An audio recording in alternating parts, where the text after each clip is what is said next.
अब देखिए यहाँ पर है हमारा क्वेश्चन नंबर 8वां। ठीक है, इसमें कह रहा है कि एक इलेक्ट्रॉन का द्रव्यमान 9.107 गुणे 10 पे घात माइनस का 28, ठीक है, माइनस में है, इसको ध्यान दीजिएगा, ग्राम है।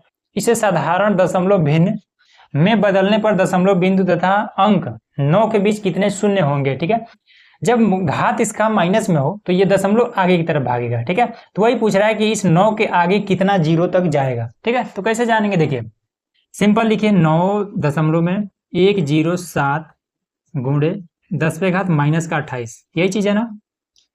तो अगर हम इसको ऐसे लिख दें कि 9.107, सेम टू सेम नोट किया है ना, इसको अगर हम बटे में कर दें तो इसका घात प्लस में हो जाएगा, 10 की घात में ये 28, इतना हो जाएगा।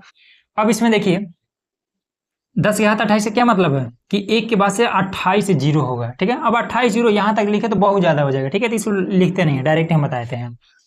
तो अब देखिए जब इसमें मामला बटे में हो, ठीक है, तो ये एक अंक दशमलव के आगे एक अंक है ना, तो एक अंक क्या करेगा, इसमें से एक जीरो, मतलब कि एक जीरो ये 9 ले लेगा।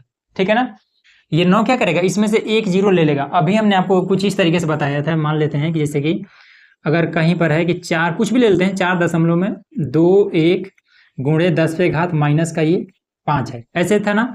अगर हम इसको करेंगे तो 4.21 और बटे में हो जाएगा आपका कितना, बटे में यही वाला हो जाएगा ना कि 10 के घात में 5 प्लस के रूप में, तो ये हो जाएगा 4.21 और बटे में, अब ये कम है तो इसको तो हम लिख सकते हैं ना, तो कम है तो इसको हम लिख लेते हैं, तो ये आपका 1 2 3 4 5 ऐसे हो जाएगा। अब ये वाला दशमलव के आगे एक अंक है तो एक जीरो तो ये ले लेगा, बाकी ये जो जीरो बचा है इसको हम आगे लिख देंगे और ये दशमलव खत्म कर देंगे। ठीक है, तो 4 2 1 पहले लिखेंगे 4 2 1, ठीक है, उसके आगे अब ये बचा हुआ जीरो लिख देंगे, तो 4 जीरो है तो 1 2 3 4 जीरो लिखा, यहाँ दशमलव लगा के और जीरो बैठा लेंगे और ये आपका आंसर हो जाएगा। ठीक है, तो ये चीज हमने जीरो लिख करके इसलिए बता दिया क्योंकि ये 5 जीरो था, तो 5 जीरो लिखना आसान है। यहाँ पर 28 जीरो है तो 28 जीरो लिखेंगे तो बहुत ज्यादा हो जाएगा। ठीक है, तो इसीलिए आप यहाँ से समझिए कि यहाँ पर दशमलव था, इसके आगे एक अंक था, तो एक अंक क्या किया है, यहाँ से एक जीरो इसने ले लिया है, बाकी जो जीरो बचा था उसको हमने यहाँ पर लिख दिया और आगे दशमलव लगा दिया, यही चीज हमने किया ना।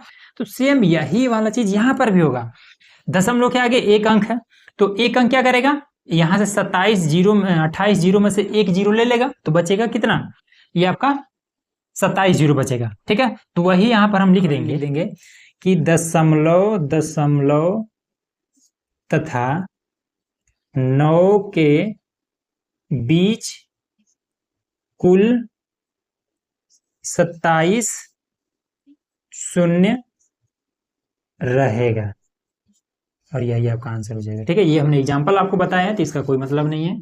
तो इस तरीके से आपका जो अभ्यास है 2E ये खत्म हुआ। ठीक है, अब इसका बचा है दक्षता अभ्यास। ठीक है, तो उसको भी हल कराने वाले हैं, तो उसके लिए चैनल को सब्सक्राइब करके रखिएगा। ठीक है।